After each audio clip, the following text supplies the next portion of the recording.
incentives, conferences, and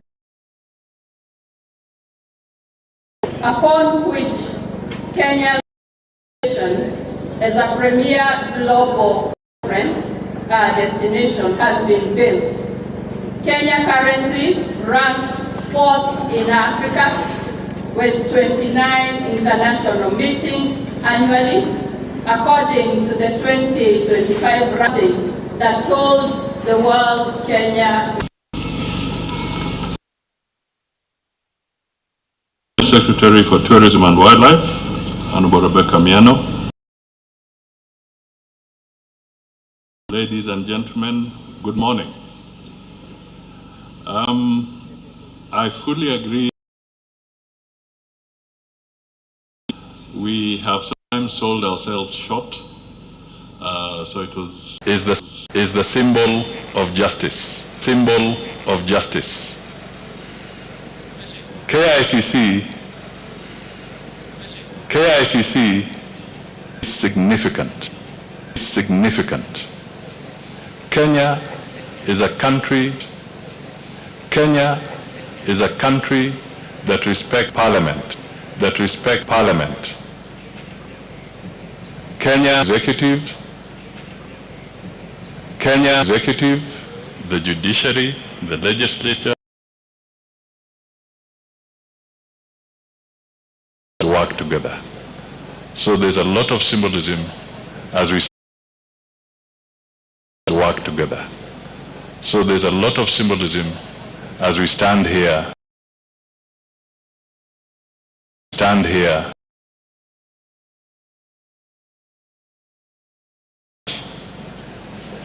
It gives me great pleasure to join you here today at International Convention Center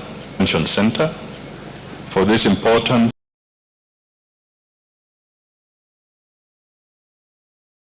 for the Africa Forward Summit 2026, which Kenya will proudly host.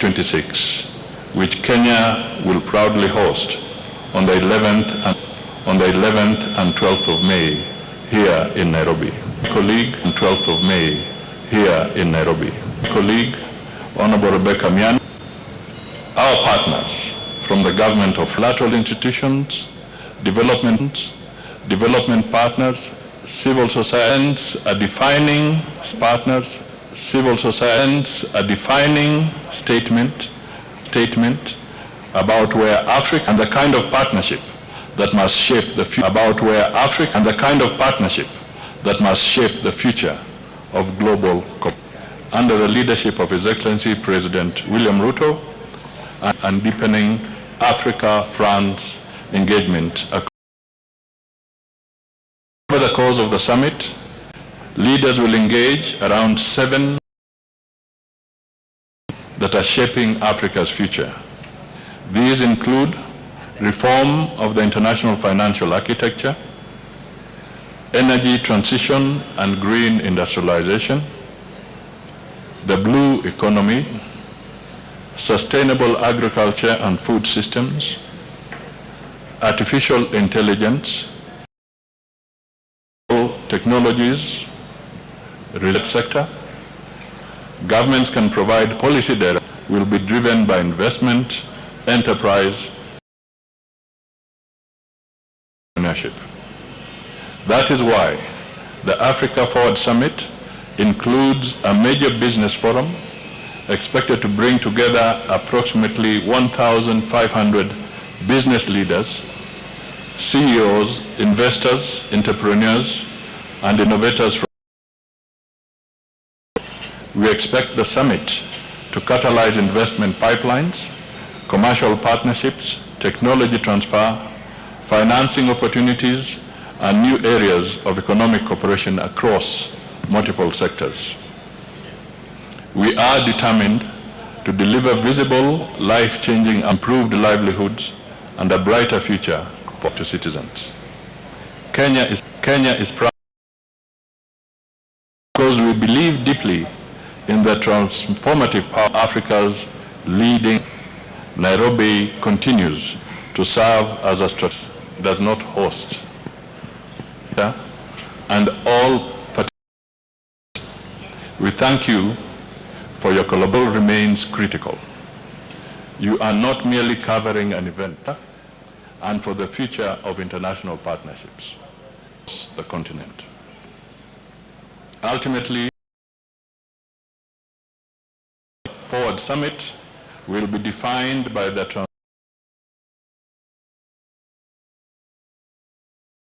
gathering to deliver strong, actionable partnerships, young people, continent, and the world. Capital, what do you have to say in regard to perceptions that we saw what happened in West Africa?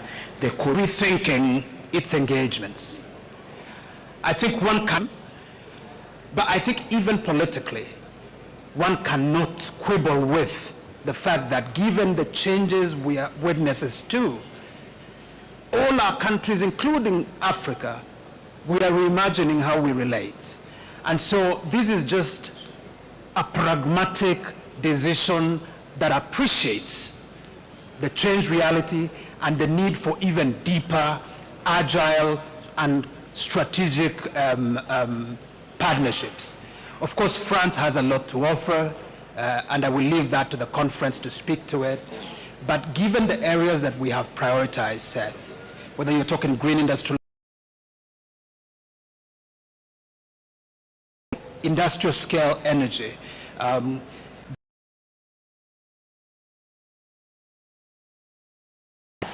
these issues,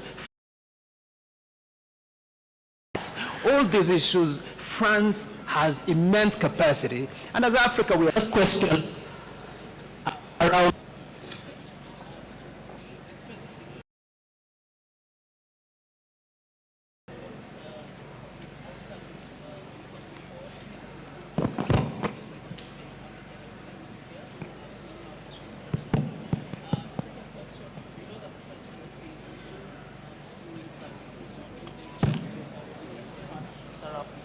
research center.